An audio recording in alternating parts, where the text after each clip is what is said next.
भैया ये वीडियो को लाइक सब्सक्राइब किया फॉलो करना लाइक कर देना अच्छा होगा। शाम ਨੂੰ ਕਿੱਥੇ ਕਿਹਦੇ ਨਾਲ ਹੁੰਨਾ ਦੇਖਿਆ ਮੈਂ ਫੋਟੋਆਂ ਵਿਖਾਰ ਦਿਆ ਮੈਨੂੰ ਡਰ ਜਿਹਾ ਲੱਗਦਾ ਏ ਦਿਲ ਟੁੱਟ ਨਾ ਜਾਏ ਵਿਚਾਰਾ तेरे यार बथेरे ने मेरा तू ही है बस यारा तेरे यार बथेरे ने मेरा तू ही है बस यारा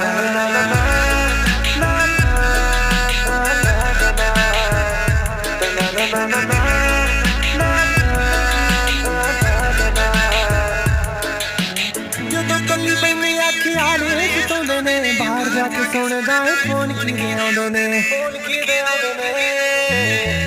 जदों कल्ली बैठी आखिया ने कितोंदे ने बाहर जाके सुनदा है फोन किदे आउंदे ने करी ना प्लीज ऐसी गल किसे नाल अज किसे नाल जो कल किसे